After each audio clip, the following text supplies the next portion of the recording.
Welcome into week 4 of the Marquette Volleyball Report. I'm Chris Gaulke. As usual, I'm joined by the head coach of the women's volleyball team, Shymansky. Coach, your first home weekend in the books for you. You finished with a winning record, going 2-1. Following the loss Friday night to Creighton, you picked up wins against UWM and Toledo. How would you assess the first week at home overall for your team?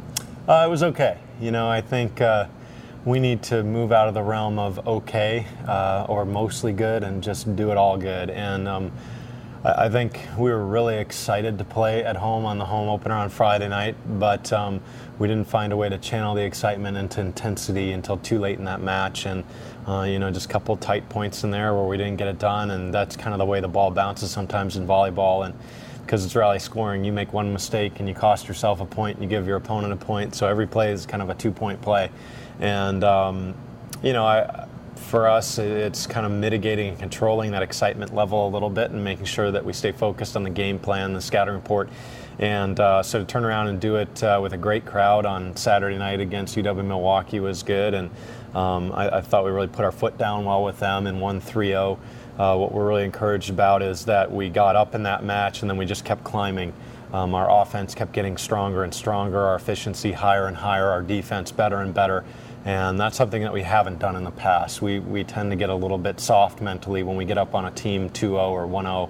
And so that was good to see. And then against Toledo on Sunday, it was pretty much most of the same. And we had a little lull in there in game 2, but I thought we kept our intensity well. And when you're playing 3 days in a row, it's hard. It's just hard to keep the physicality and keep the intensity and the emotion level and all those things. But it's Division I volleyball, and they have to play like Division I athletes the whole time. Now, just as your team responded against those matches against UWM and Toledo, Ciara Jones came out big time in those matches. What did you see from her this week and just how she improved her play? Well, Jones has done such a good job.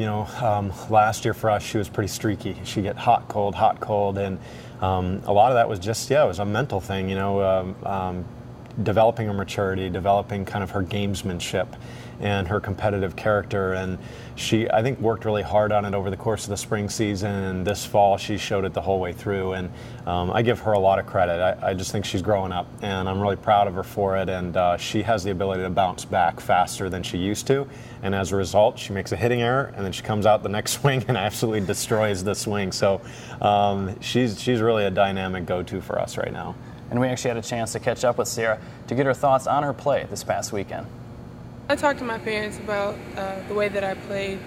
They just said that I had too many mistakes, and the way that I needed to step up was just to limit my errors. So limiting my errors and then still attacking was what I needed to do. It starts with practice, and I've been just working on that in practice, trying to stay consistent throughout practice, and it's been a struggle. It was really hard in the spring, but I worked on it really hard in the spring, and now I just got to get back focused, and I'm working through that through practice all the time, and that's what helps me in games.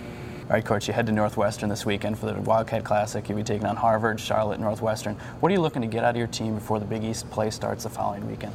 Well, this is another road test for us.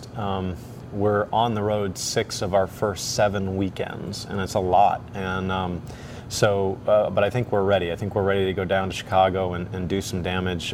We play Harvard first on Friday, play Charlotte early Saturday morning, and then Northwestern Saturday night. And it reminds me a lot of our opening weekend at Minnesota. We have a lot of work to do to get prepared. And obviously Northwestern, they're super hot right now. They're a top 20 kind of RPI team, and I think they're going to do really well in the Big Ten. I like that team. That's a big match opportunity for us once again, and we knew that. We knew every weekend we were going to have big match opportunities, and so we need to capitalize. We need to quit doing almost and get it done. So that's what we expect. We want to go 3-0 on the weekend. That's our intent. That's our purpose.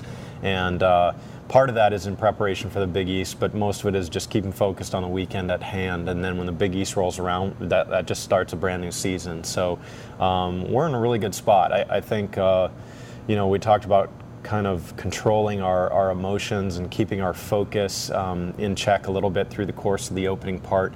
Stanford's the #1 team in the country. Minnesota's top 10.